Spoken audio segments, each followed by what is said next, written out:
It was time to take everything we'd learned back home and get down to business. So we got to work.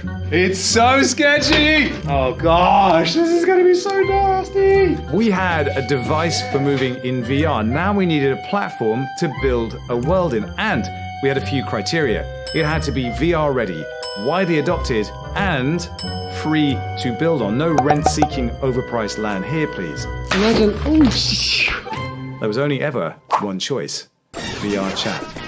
With over 25,000 community design worlds to explore, easily accessible through portals, it's probably the closest thing we have right now to the metaverse of Ready Player One. You can be whoever you want to be, and let's be honest, things do get pretty weird. But we will be able to invite other players from anywhere in the world to join us in the game. And without that, for me, it wouldn't count as the metaverse. Most importantly though, for us, the SDK is Unity-based, so we could build our marathon world in a well-supported, mature game engine as well. The biggest challenge will be keeping the size of the game world small enough to keep it from glitching out when more people join me in that world. And yeah, we kind of failed at that. Oh, bouncing.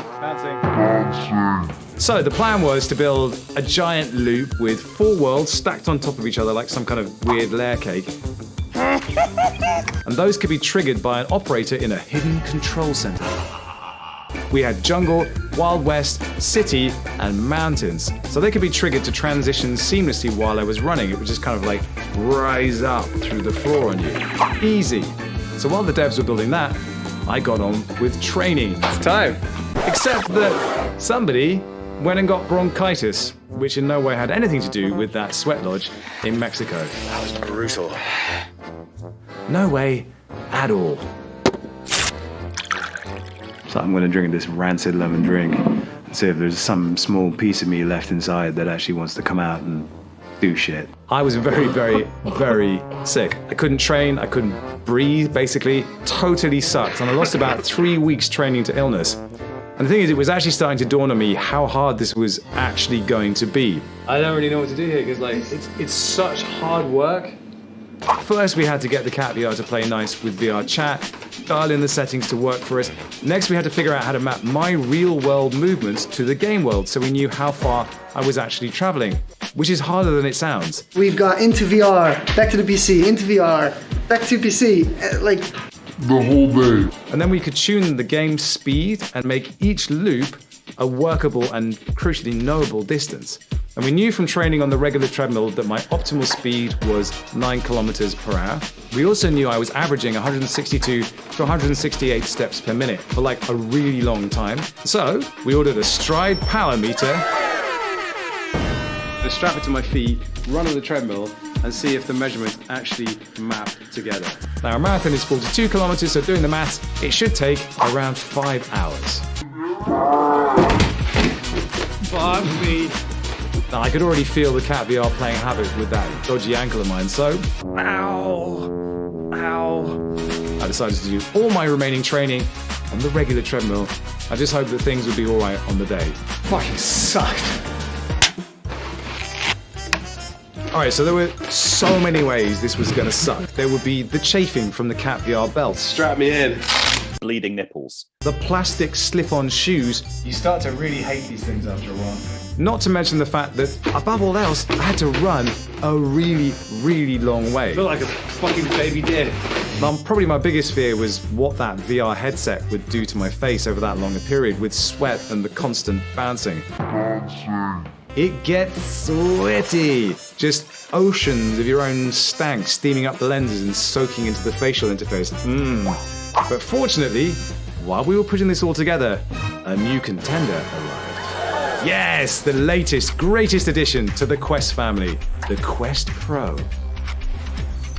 A thoroughly confusing piece of tech. Some of the most mind-blowing features I've ever seen. But crucially, Zuck himself was making a big noise about it being great for sport. Still better even than the Metaverse. But was it? Wish me luck. The interface is open, so there's nothing here connecting to your face, which should make it, well, the ideal headset for the run. That actually felt pretty good. So this was it, Marathon Day. And here's how it would go down. I wasn't just going to run.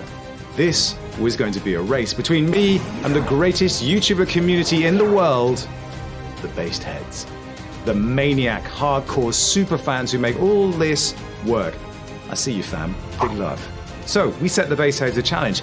Could they pull together $100,000 in charity donations before I finished the marathon? Now, the charity in question was Great Ormond Street, an amazing children's hospital in London. And to make it a bit easier, I'd done a little deal with the Phantom Foundation to match every dollar donated up to 50K. So really, they only actually needed to raise a measly $50,000. But what would happen if they didn't? So getting everything ready for the live stream was crazy. It's going to be absolutely absurd. Everything was breaking. What? New computers we'd ordered didn't work. And worst of all, the VR chat world we've been racing to fix all day didn't work properly. What are we doing? In fact, we didn't even have a build with half an hour to go. But somehow, we managed to salvage a workable instance, get it loaded into VR chat in time. Well, if the man is shitting himself with 7 minutes to go, we're exactly where we thought we would be. And then, well, off I went. All the training, all the injuries, all that hard work would come down to the next 9 hours.